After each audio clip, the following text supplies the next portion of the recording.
We're just going to have to ask you guys to move a little more right behind there, because we're going to have all the speakers are going to stand right here.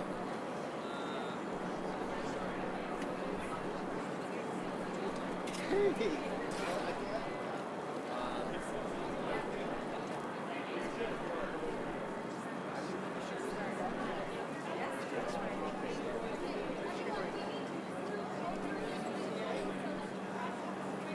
Excuse me. We're going to have to move all the way.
Trying to show people again, really.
And I'll just step sort of back this way, out of the way.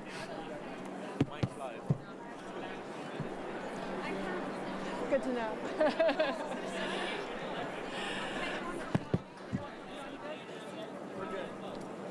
Ready to go? All right. Hello, everybody. Good morning. I'm Laurie Heinel, the Deputy Global Chief Investment Officer for State Street Global Advisors. Thank you all so much for being here this morning, and welcome to the unveiling of our wonderful Fearless Girl at our new home here on Broad Street. It was 20 months ago, yes. Yes. It was 20 months ago that State Street Global Advisors placed the Fearless Girl statue at Bowling Green, just a few blocks from here. It was on the eve of International Women's Day, and we wanted to raise awareness about the need for more women leaders in the boardroom and in senior roles in management. Unlike today, there was no fanfare, no unveiling event marking her placement. But despite her quiet entrance, she certainly did not go unnoticed. In fact, she was instantly embraced by people around the world. Within hours, we saw millions of conversations about her on social media, broadcast, print, across 6 continents around the globe. And I know that and I'm sure many of you, enjoyed seeing all the photos of the girls and women and men and boys. And it really heartened us in the weeks following her installation.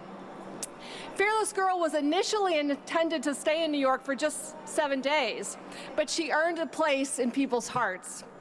And in doing so, she has earned the opportunity to extend her stay in New York. So today, we're here to celebrate her installation outside the iconic New York Stock Exchange, a bigger stage for Fearless Girl where she can have an even greater impact. So now I'd like to invite State Street Global Advisor CEO Cyrus Caravela and New York City Human Rights Commissioner Carolyn Maloney to do the honors of unveiling the Fearless Girl in her new home. Please.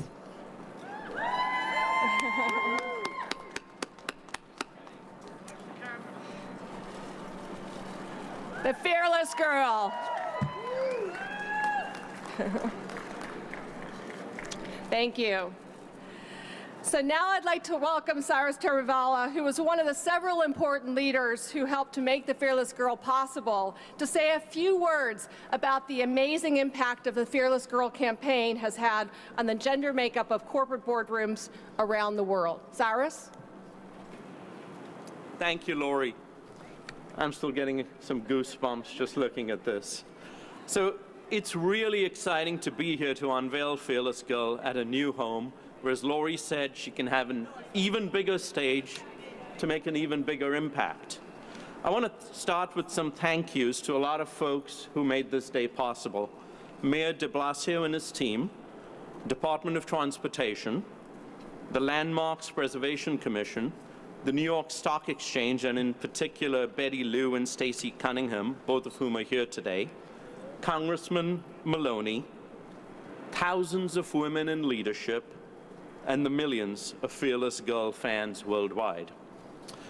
Throughout this campaign, even today, many people have asked, why is State Street Global Advisors, one of the largest asset managers in the world, so focused on an issue like gender diversity? Let me explain. Our clients are businesses and organizations serving millions of people across the globe. Pension plans helping to fund a teacher or a policeman's retirement. Foundations investing in scientific and environmental breakthroughs. And advisors helping moms and dads everywhere do the math to figure out how they're going to save enough to pay for their kids' educations. Our goal is to ensure that investments we manage on their behalf perform for the long term. Perform for the long term. Now, on the active side of our business, where portfolio managers pick the stocks they want to buy, it's quite simple. If they don't like a company, or if they don't like the way a company is being managed, they can sell the stock. It's simple. On the index side of our business, our portfolio managers don't have that luxury. They can't sell the stock. As long as a company is in the index, they have to own the stock, right? They can't give the returns of the S&P 499 instead of the S&P 500 just because they don't like a stock. So that means we have to engage those companies with our voice and our vote as a large shareholder to push them to take seriously the issues we believe are important to their long-term sustainability. Issues like climate change or cybersecurity, and yes, gender diversity. There's a growing body of evidence that suggests cognitive diversity contributes to better decision-making at the board level. These studies show gender-diverse boards pay more attention to risk management and are less inclined towards cronyism and capitalism. In other words, all else being equal, these companies tend to be better managed. So for us, advocating for gender diversity is not some part of a political agenda. It's about our long-term performance agenda. This is about value, not values. Yet, in 2017, 1 in 4 companies in the Russell 3000, the 3,000 largest companies in America, still did not have a single woman on the board. Not one, despite evidence that shows it's in their best long-term interest. Then Fearless Girl came along, a symbol of our efforts to get more women on corporate boards. I'm pleased to say that since her installation, 301 companies that we had identified as not having a single woman on their corporate boards have added a female director, and another 28 have committed to doing so. In addition, many other asset managers and institutions have stepped forward to advocate for greater gender diversity on boards as well. All told, there's about $15 trillion in total shareholder assets that now publicly back greater gender diversity on boards. And while there's a lot more work to be done, the number of companies in that Russell 3000 without a female director have actually dropped by 1/3. It's gone from 24% to 16%. Still 16% to go. But for me, there's something deeply personal about Fearless Girl's new location here at the New York Stock Exchange. You see, nearly 30 years ago, I was fortunate to have a summer internship right here on the exchange. I worked as a specialist on the floor of the New York Stock Exchange in 1989. It was the first job in America for this immigrant. So every day that summer, I'd grab my lunch and I'd go sit on those steps at the Federal Building next to George Washington's statue, and I'd gaze at this powerful symbol of capitalism that is the New York Stock Exchange. Now Fearless Girl will be part of that powerful image to inspire the next summer intern, the next public leader, and the next business leader of one of the companies traded on the exchange. That's why I believe Fearless Girl is not only reinventing the way we invest, she is changing the way we see the world. Thank you. Thank you, Cyrus, so much for those comments and for that heartfelt wish. New York City Mayor Bill de Blasio and his team have been enthusiastic supporters of Fearless Girl and the message she carries about the power of women in leadership. As I mentioned earlier, the statue was only intended to stay in New York for 7 days. But in response to the overwhelming positive public response, the city helped to extend her stay and to find this new home for the statue. We greatly appreciate all that they've done to make this day a reality, and I'd like to now invite Carmelene Maloney, Chair and Commissioner of New York City Commission on Human Rights, to say a few words on behalf of the city. Thank you. Good morning. I'm Carmelyn P. Malalis, and I am the Chair and Commissioner of the New York City Commission on Human Rights. I am so pleased to be here on behalf of the Commission, the city, representing Mayor Bill de Blasio, along with my other fellow fearless women and one fearless man, and all you fearless people braving this cold today. I'm so proud to be here with Congresswoman Carolyn Maloney, Betty Liu, Executive Vice Chairman of the New York Stock Exchange, Cyrus Caravela, President and Chief Executive Officer of State Street Global Advisors, and Laurie Heinel, Deputy Global Chief Investment Officer for State Street Global Advisors, to unveil what I think we're all here for, Fearless Girl's new and permanent home at the New York Stock Exchange. Fearless Girl means so many to many of us, regardless of our gender. We see our daughters, we see our nieces, our mothers, our friends, We even see ourselves in her. She represents progress, potential, and hope. But she also represents all of the women who fought for equity and equality before us, on whose shoulders I and so many other people stand. Women like New York City's own Shirley Chisholm, who will soon have the long overdue recognition of a monument in her own native Brooklyn as the inaugural She Built NYSE statue. Yes! And this is an initiative which seeks to correct the historical and pervasive injustice of erasing women and non-binary people from history. Congressmember Chisholm epitomizes New York City: fearlessness, innovation, opportunity. And so does our fearless girl. As the fight for equality, dignity, and respect continues, from Me Too to Believe survivors, from the classroom to the factory floor to the boardroom, we know that visibility matters, that representation matters, and that is why Fearless Girl is so important. At the New York City Commission on Human Rights, we fight discrimination and harassment in the workplace, in housing, in public spaces, and our commitment to combating gender discrimination and ensuring women and everyone, people of all gender identities and gender expression, are treated fairly in equity with dignity and respect has never been stronger. Let's continue to lift up the voices, the stories, and the accomplishments of fearless girls everywhere, and let's build a society that our fearless girls really deserve. Thank you so much. Thank you, Commissioner Morales. Of course, this day wouldn't be possible without the strong partnership with the New York Stock Exchange. And they've recently appointed the first ever female president of the exchange, Stacy Cunningham, who is here with us in the audience. And a few months ago, they added another top woman to their leadership team, and she's here to speak with you this morning.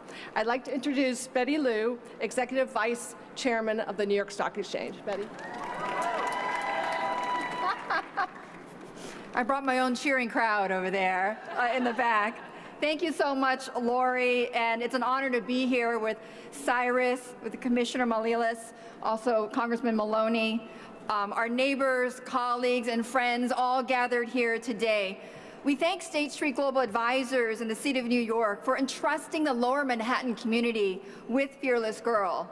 She is a fearless addition to the neighborhood and will be a welcome companion, inspiration to the millions of people who walk through this thoroughfare every single year.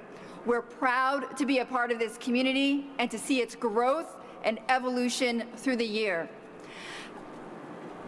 Now, this corner of Wall and Broad has been witness to centuries of extraordinary moments in our history. Our nation's first president, George Washington, took the oath of office right over there at Federal Hall.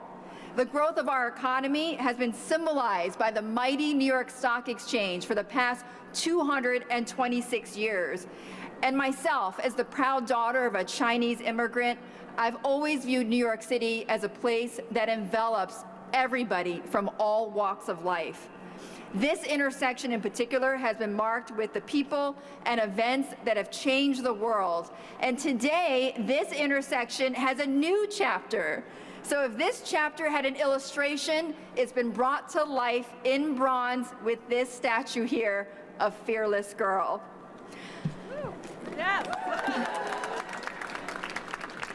Now we're honored to welcome Fearless Girl permanently here to the very spot that has captured the minds of business leaders, innovators, and entrepreneurs. 5 days a week, twice a day, we ring the opening and closing bell of the New York Stock Exchange from our podium with groups representing the hardest working, highest striving people pursuing their dreams. And from now on, they'll also look at Fearless Girl and think about how far we've come. But they'll also think about how far we still have to go in that ongoing pursuit where diversity and inclusion also means representation at the various highest levels of corporate and government leadership. So welcome to the neighborhood, Fearless Girl. Woo! You are among friends here at the New York Stock Exchange. We're proud that you stand with us as an enduring symbol calling for change and inspiring the fearless who will follow. Thank you. Thank you, Betty. Now it's an honor to introduce Congresswoman Carolyn Maloney, the U.S. representative from New York's 12th Congressional District. Congresswoman Maloney has been a tireless champion for women in Congress and was an early and strong advocate for making the Fearless Girl permanent. Her efforts working with the city were critical in extending Fearless Girls' stay in New York City. Please join me in welcoming Congresswoman Maloney. Thank you. I am really delighted that the Fearless Girl has found a permanent home right here in front of New York's Stock Exchange, and I thank State Street Global Advisors for creating her and the mayor and the mayor's team for finding this permanent home. Now, instead of staring down the bull, she's going to be staring down all of business right here in the center and capital of business for America, here in New York City, in front of a major symbol of America's economic success, the New York Stock Exchange. She started really as a statement, and she completely changed it into a movement. I was very struck by the presentation from Cyrus and State Street. When I get back to Congress this afternoon, I would like to place your statement in the congressional record and share it with Americans and share it with my members of Congress, what an impact she's already had in promoting women in leadership and in corporate boards. She started just as a statement, but she immediately moved into a iconic, beloved icon. She really captivated all New Yorkers. She was meant to stay just a short time, but New Yorkers did not want to see her go.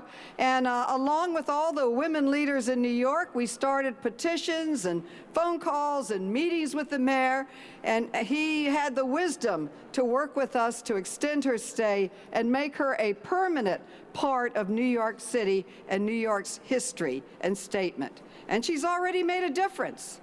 She represents women at a time when all options are before us. We are now calling it not the year of the woman, but the decade of the women. We're going to have over 100 new members walk into the halls of Congress, and they're not going there to just let the breeze in. They're going to be working for many major changes like what she's standing for. Her youth was a conscious choice. She's at an age, remember when you were her age and you felt like you could do anything, any barrier you could beat down? She's so bold and self-confident and hopeful.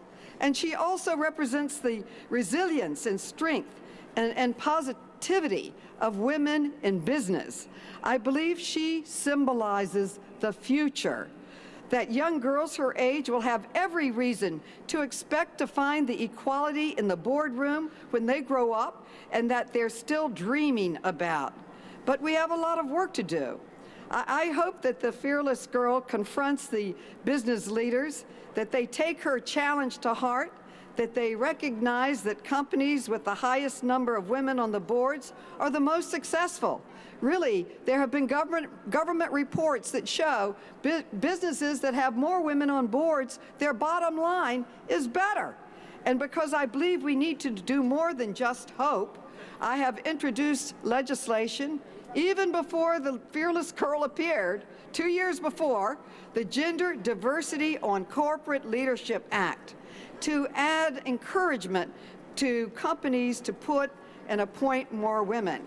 This bill would not require companies to do anything except expose or reveal how many women are on their boards when they do their filings. Many investors have asked for this information, and I believe that it will serve a purpose of letting investors know how many women are on boards. It's important to know whether companies are inclusive, whether they're open to listening to women's views and women's concerns. It affects their bottom line if they don't, and I think it's important information for everyone to have, particularly investors. The Fearless Girl says in one image all that advocates can say in pages and pages of argument and statistics and research. She says it all, and she says it forcefully. She's a tangible reminder that it's time for women to get the recognition and opportunity they have earned. It's a win-win. The companies do better because they hear from a broader range of voices. Women do better because they can reasonably aspire to achieve more, and we all benefit from the good ideas that are being stifled. I'm delighted, absolutely delighted, that the Fearless Girl is getting a permanent home right here in front of New York's own stock exchange.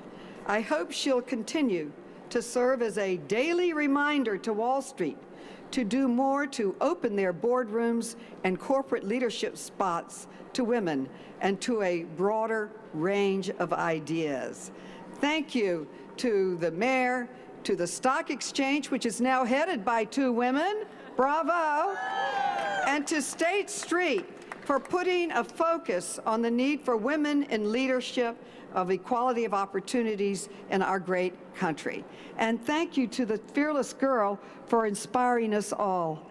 She's already become a central piece of leadership in the women's movement. Whenever we announce a new bill to help women, children, and families, we always do it with the Fearless Girl. So thank you to everyone, especially the Fearless Girl.